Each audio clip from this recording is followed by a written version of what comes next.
All right.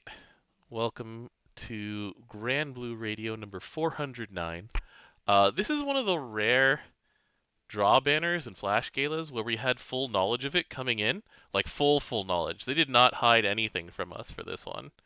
Although, not everyone pays attention to announcements made with no photos allowed Mhm. at Granblue Fantasy Extra Fest 2025 Nagoya. So, um, Anyway, thank you for filling in today, Umikin. So as those of you who are listening to the uh, episode talk may have heard, DJ is in Chicago right now.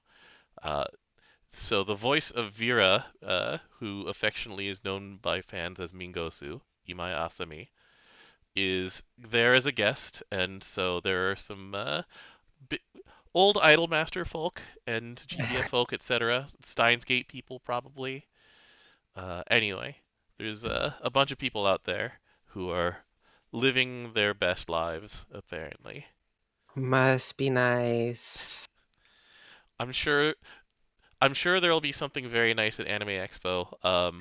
There.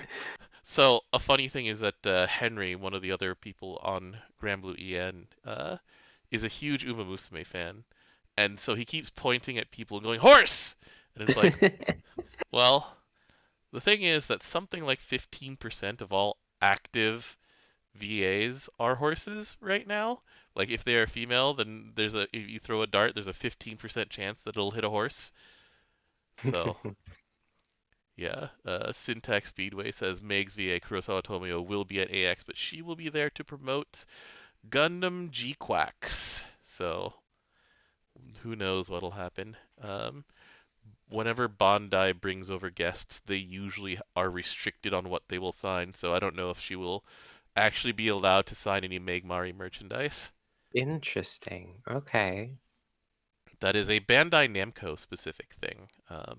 So, for example, when I got to see the voice of female Orl Ojaya in Seattle, I brought her. Well, actually, it's around here somewhere. Yeah, there it is. I have a little Orl Ojaya head signed by her VA. Um, she she Wow, was look she at was that. she was very delighted to actually see a little Orl Ojaya. She likes that role. So anyway, what we have here, we have two new characters. Who do you want to talk about first? Um, let's get Clarice Cag out of the way. All right. There's So, first some banners, so yeah, welcome to the Clarainbow. Clarice now officially exists in all six elements. So, she's the second or third. I can't remember if she's the second. She might be the second. I know that the she first is she Vera. did take second. Okay.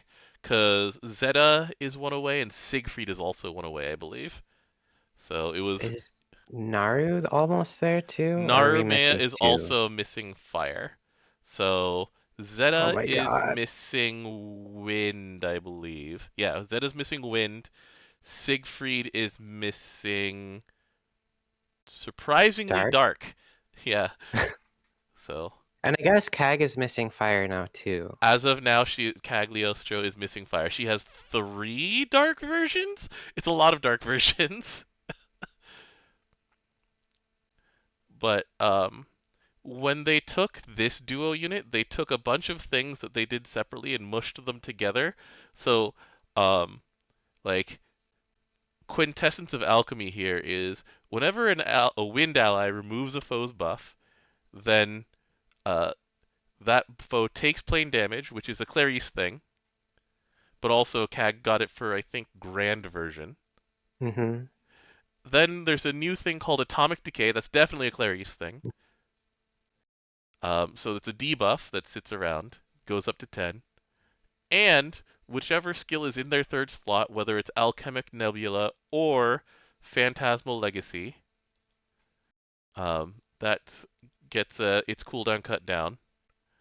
And then based on that Atomic Decay, uh, The people in chat are talking about which of the next elements is coming for either Fire Narmea or a new Siegfried, etc. But anyway, sorry.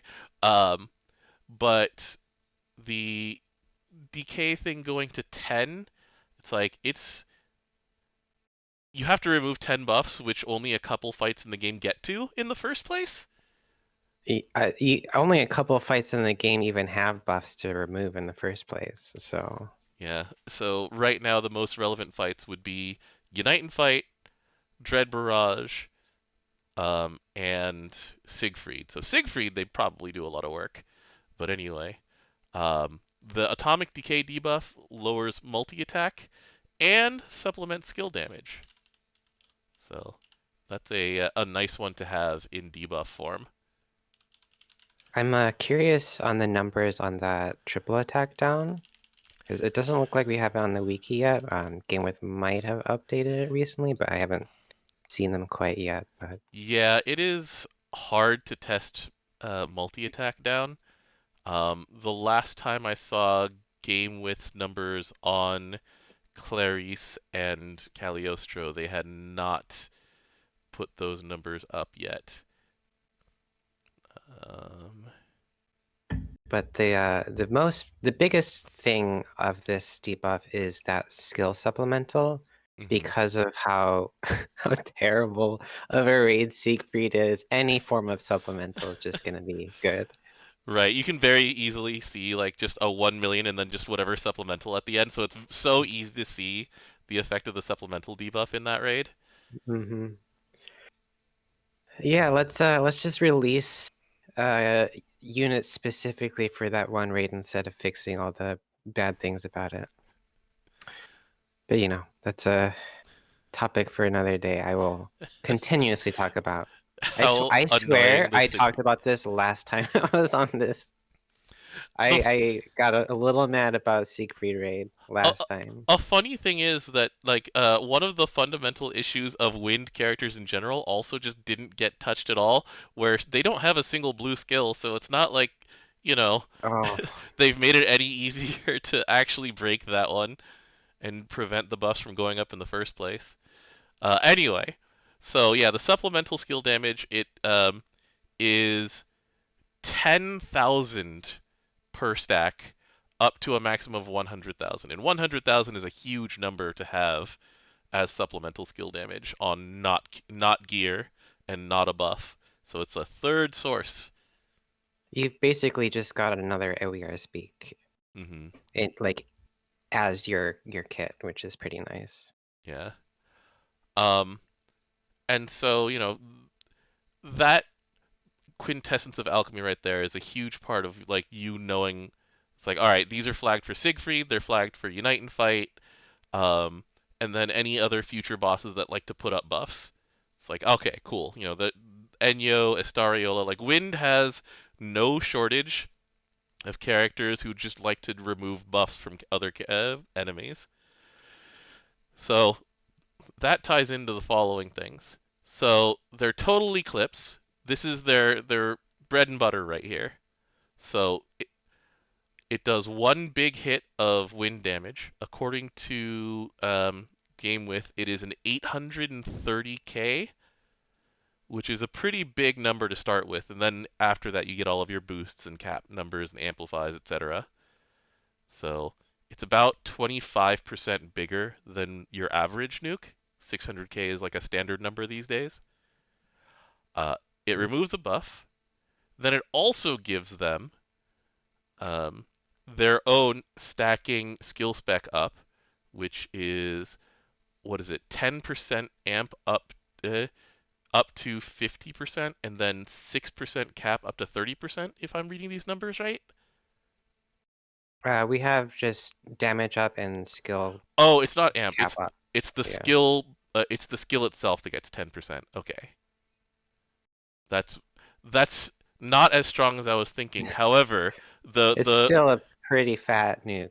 yeah, the 30% cap, and if they have alchemical brilliance, it happens twice. And so that means two debuff removes, maybe a two-turn cut to alchemic, either nebula or Phantasmal Legacy, and then yeah, so there's that one. The uh, Alchemic Nebula itself. So the first time you hit it, it's a not very great buff. It's like actually, isn't this pretty much Earth Cagliostro's buff? I've seen this one before. Let me do a quick Googling. I forget if it was Dark or Earth. Okay. I think it might have been the Earth Rebel. Oh yeah, because Uh, Phantasmagoria gives attack and defense, double attack, triple attack, and crit. So similar, but not exactly the same. yeah, I think the CAGs all have like some form of like this crit defense Hmm. type of thing in their kit. Yeah, makes sense. But then the whole point of this is that it goes on a 12 turn cooldown after changing to the one you actually want to cast. So you cast this one, and then you're counting down to this permanent buff, Phantasmal Legacy. And this one's beefy in multiple ways. So, number one, you have so you have permanent crit, which is a 100% chance to happen and is a 30% damage boost. You get 50% defense. You get 20% armor. You have Keen, which is supplement on your crits, which you will always crit once this is up. So yet another source of supplemental damage that they provide. And then Alchemic Brilliance, which only goes to the caster when auto revive. So they themselves get auto revive. Um, does the auto revive go to the whole party? Let's see. The they all get Yeah, the auto like revive. auto res, yeah. Okay. And so when Cagliostro and Clarisse specifically die, they get the buff back, which is normally the only way to lose a buff like this is to die. And they're just like, no, recast. So, I mean, this one's pretty beefy. And then yeah, when they are brought back, they also get a an unchallenged. Is if I'm reading this all right or no? So on the Phantasmal Legacy cast, that's when they get the Oh, there unchallenged it and the is. auto res. Yeah. Okay. It's a little awkward to see in Yeah, game, but I see. Yeah, yeah. So press the button, Alchemical Brilliance, which is all of the buffs, plus the damage immunity for one hit. Okay. And the auto revive, and then the special effect that goes to Cagliostro and Cag, which says when they die, they get it back. Okay. which I think like all of these is such a like even if you you may not like use all of these skills, I think it's a really cute um kit that kind of draws inspiration from like all the versions of each of the characters. Like you see the auto res from Grand Cag, you see the unchallenged from Dark Cag, these like buffs from various other Cags, Yeah. and then you've got like the S1 from Clarisse. Like it's such a cute kit. Yeah, we haven't even talked about their heal either, because their heal, they do the thing where when a foe uses a special attack, they auto use the heal to remove a debuff, to heal themselves, and to get a small boost to their healing for later, which is a 20% boost to healing up to a max of 60%. So naturally, the heal is at 2000. The first time they do it, it'll then go up to 24, then 28, then to 32. And 3200 on, you know, a faux special attack it starts getting pretty significant. Yeah, it. I don't know if we got to it yet, but this being autocast Mhm. from their second passive, Mhm. it screams Guild War, and True. it screams Siegfried. Like they're like tailor made for these types of Right. content. Yeah, and then it also ends cooldown for total eclipse when that happens too. So it's like If the boss puts a debuff on you, they get rid of one of them. If the boss puts up a buff on itself, they will put themselves in position to get rid of one of them. Which, that part doesn't necessarily move the needle much in Wind, given that Wind is an element that has Estariola and like Friday and Halloween Lich and all these characters that do this. So Hmm. that gives them equity. The rest of this gives them like full on use. We haven't even said the part where, while they have alchemical brilliance, they have CA reactivate. So that's another reward for getting to the second cast of their skill 3. Oh, I didn't even see that they get like a nuke on their charge attack too. Yeah, so Okay. so if you bring them into, say, um, hexachromatic hierarch, which isn't necessarily the best fight for them, but it's still a fight for them, then you know they can definitely like take care of, for example, 4 of the hits of 2 million by themselves just by CAing. They're not like Plus, the just if ideal, you yeah. cast the S1 Hmm. during that turn, that's even more. If you have the buff up, Yep. that's even more hits. And those like hits definitely hit over 2 mil for sure. Yeah. So yeah, I mean, it's a very, very clean implementation that gets the essence of both of these characters in, gives them a very clear role that are and things that are well defined in the current design of the game, and it's hard to find complaints about this, honestly. Yeah, it's a pretty solid permanent character. I Hmm. think I'll definitely be considering these guys in the next subticks if I Hmm. wasn't locked to my livery to pick as a fire main, but hopefully hopefully Yeah, future sparks will resolve that. right. And then, I've said this before, but their weapon having 2 different forms of HP on it is not something I will ever laugh at again. Like big HP and small HP on the Ouroboros Mobius. So, um, Oh, it's a bow. I didn't even notice that. yeah. Um, I'm trying to think of what Wind Boogeyman has right now. Like at the base level, you have like the Varus from Code Geass, which is always available because I think Code Geass is permanent, isn't it? Is it inside stories? Yep. Yeah. Yeah. You have the Raphael bow, which Its biggest competition, I would say, is the Exo bow, which is actually a pretty solid main oh yeah, hand. that's true. It's just we don't really use bow classes, but I think Boogeyman, yeah. Boogeyman has shown that like it's shown its use. I think there is a Boogeyman Seek setup There is. I've somewhere. seen them actually out in the wild. Thanks to the sheer power of Sei Kolpi, just being one of the best blue skills in the game.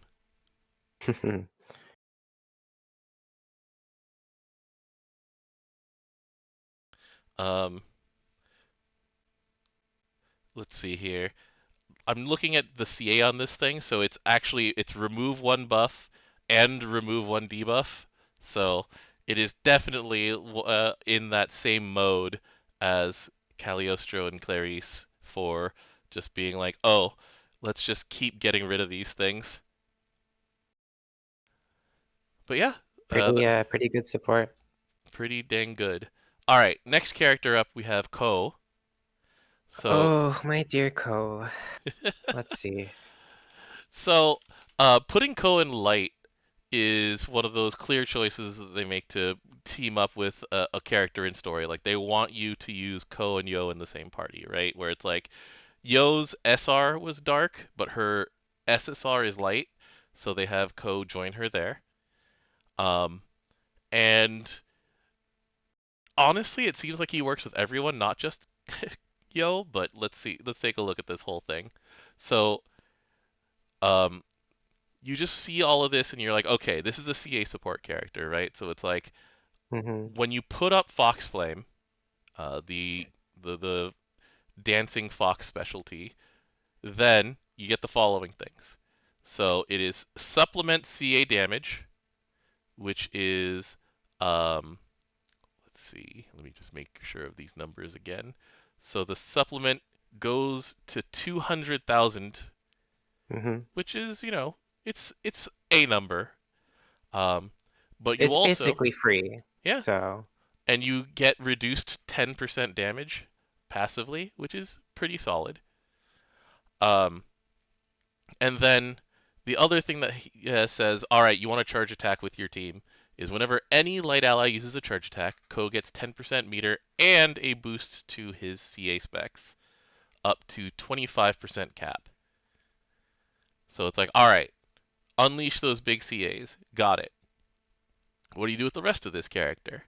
So, first of all, every time that you CA with him is how you get Fox Flame. Like, unlike the other versions of Ko, it doesn't look like you actually press a button to inflict Fox Flame.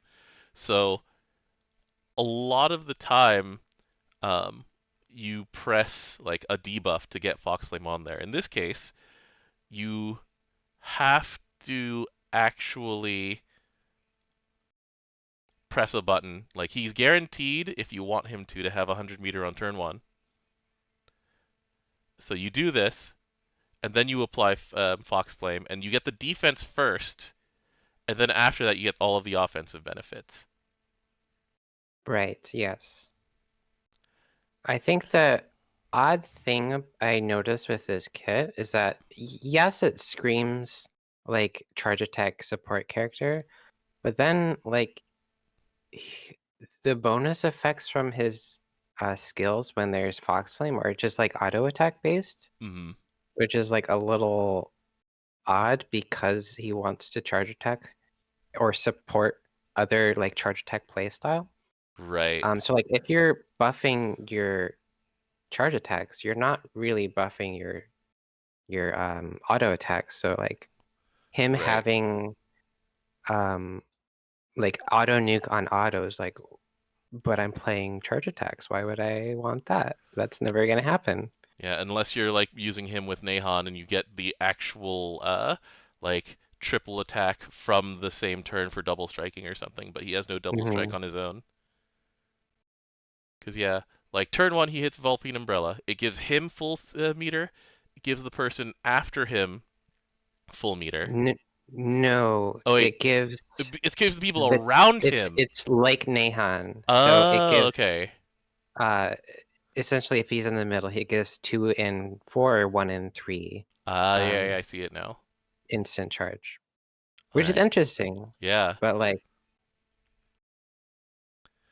I think like these types of skills, um we haven't actually said what they do. It essentially gives them instant charge or ignition for 2 turns, and then Right. like other DA specs, um, which like on paper is like really interesting. Like you would think that you can use that in various different things. Mhm. But like if you think about it, the charge attack characters in Light, like thinking about like the actually used ones, Mhm. they already have like some form of like charge bar battery or charge bar reactivate or Mhm. like charge attack steroids in their kit. Yeah, I'm So having a support like this is a little it's harder to fit in those types of teams, mhm. but Yeah, I thinking can about it, definitely see like this being used in some weird niche setup in the mhm. future. So I look forward to seeing how this is used. Yeah, because thinking about it, it's like they were like, "All right, use him with Yo," and it's like Yo doesn't benefit from this. She Exactly, already right? has full meter. Like, it gives her meter on the second turn. Yes. And it lets her reactivate. Wait, it reactivates the second turn. Interesting. Because it's like The buff itself gives CA yeah. reactivation, I think, Okay. which is active for 2 Yes. turns. Okay. So they are going to CA 4 times between the two of them. So it's like the person before CAs twice, the person after CAs twice. Those CAs will give Ko himself 20, 40 meter plus the 20 he has himself here, which only gives him 60, which means that you want him in the third spot so that the MC can also do it. There's some there's some tinkering to be done here. Right. Yeah. Yeah. Like, and the fact that it's instant charge is you can also play with falsehood type things. So Yeah. I I guess we'll find out how this is used, but like I can't think of any immediate use Right. given current like charge attack teams. Yeah. The main thing is that he is the one that doesn't require you to fully invest in Summer or a Grand, I guess. Hmm. Because it's like, He's all right, he's a good permanent charge attack support. because it's Just like the pieces of the light charge attack team are basically what? Okay, so it's Cosmos, Horus, and then some number of either Summer Sarawell, Summer Urius, the Christmas main one right Zoe, now is Funf. and Fief. Okay, yeah. Yeah, she's like the big manual charge Mhm. attack support. Surprisingly kicked Summer's or Holiday Zoe, Mhm. but yeah, definitely all the other options are like, hey, you have to pull this one weird seasonal. If you don't have them, good luck. Yeah. Oh, I forgot Nehan's also in there as well. Right. So yeah, like it's a very very crowded, but also very expensive, either time-wise or investment-wise lineup. But yeah, it's like here's strength. Strength, if you're seeing is very easy to cap with, so strength doesn't necessarily matter too much. However, the armor is pretty significant here. Let me see what his armor number is. It's 20% for 3 turns, which is significant. Dispel cancel, um, and then these cooldowns get cheated out pretty often because of his constant CAing twice to cut cooldowns. So it's a pretty low cooldown on armor. Like it's not that unreasonable to have it up 100% of the time and get frequent dispel cancels. Hmm. And then yeah, the rest of this pretty much it all revolves around whether or not you can get use out of the Vulpine umbrella. Like that's pretty much the kit. It's like these two That's it. huge buffs, and then a nuke that mostly won't go off if like it'll be cast pretty frequently because he CA reactivates all the time. But It's interesting. basically another battery skill for himself that Hmm. is also happens to be a damaging skill. Yeah, fair enough.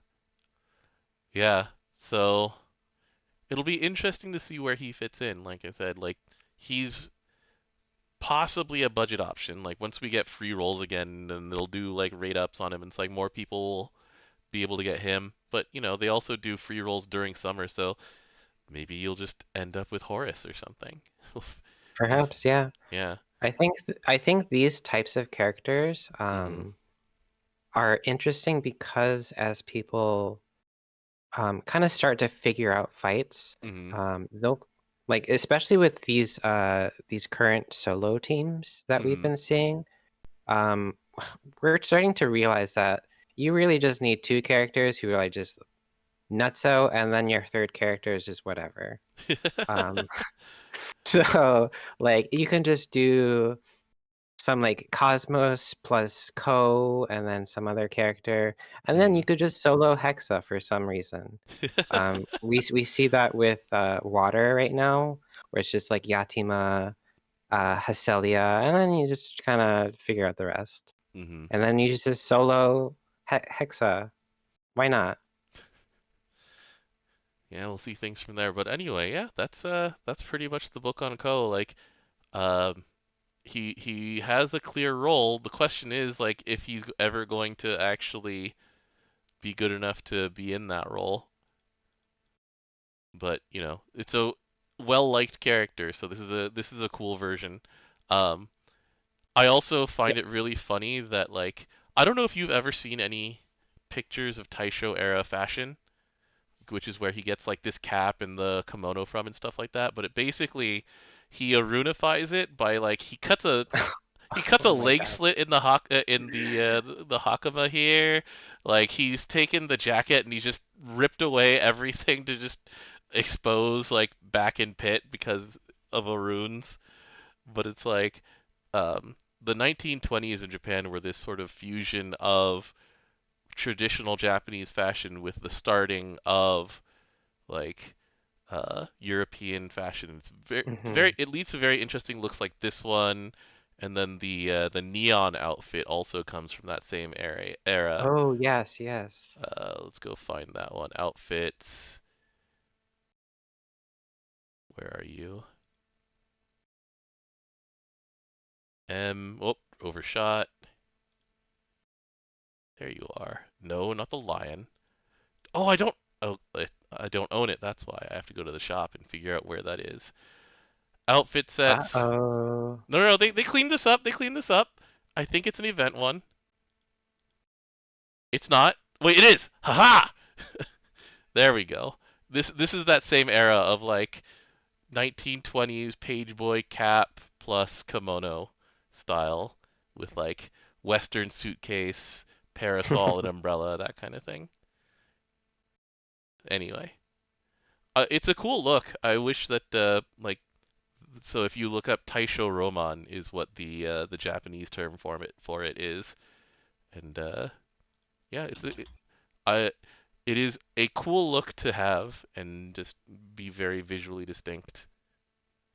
But anyway, that's it for this week. Next week, what's next week? Let's see. What is next week? So Dread Barrage is going on and will be done. We will have we'll have Carmelina uncap Oh, in the finally. next like week to 2 weeks. I can see us getting mariachi somewhere around then. Like, I can't imagine they would put it in another update. Mm. I just want mariachi right now because I want to buy my Andromeda. I just need I want The to make excuse. sure. Yeah, I need that excuse. I just will enjoy the art that comes up from being a mariachi. I'm looking forward to all of the dumb, uh, like when they updated the art for mariachi, they made Lyria's smile smaller, but she used to have like I noticed that. Yes. she had a grin that took up half of her entire face. She looked like she was trying to eat a cartoon watermelon. So anyway, I'm still looking forward to it. And yeah, thank you for coming in and filling in today. I'm glad to talk to you all. I'll talk to you in person in a month and a half, it sounds like. Oh my goodness. It's yeah. I've got my flight. I've got my my ID. It's time to finish or at least make my Hmm. near cosplay and fix up my Frau one. So I am so tempted to try and get a boogeyman suit ready by the time it is winter because I will not wear that thing anywhere, anytime but winter. Like, I don't. Plus, I don't know if we've ever told you about this, but the book on a bunch of Japanese events is that you should just expect the temperature inside to be a good like 10 degrees more than is comfortable for you. So yes, okay. Okay. so I guess AX will be a good test for that.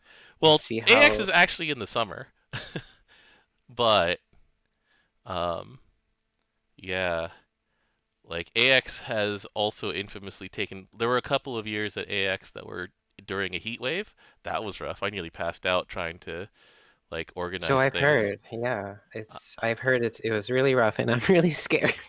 Well, the thing is, the last As few someone years it's been who fine. Who knows the way the yeah, wind I is? heard last year was okay, which Hmm. I'm hoping it'll stay that way, but as a Midwesterner who's used to snow and all sorts of stuff like that, Right. um we'll see how I do. Yeah. But yeah. Thanks again for joining me. Hopefully Mariachi lives up to your expectations, We'll or at least see. provides a good excuse.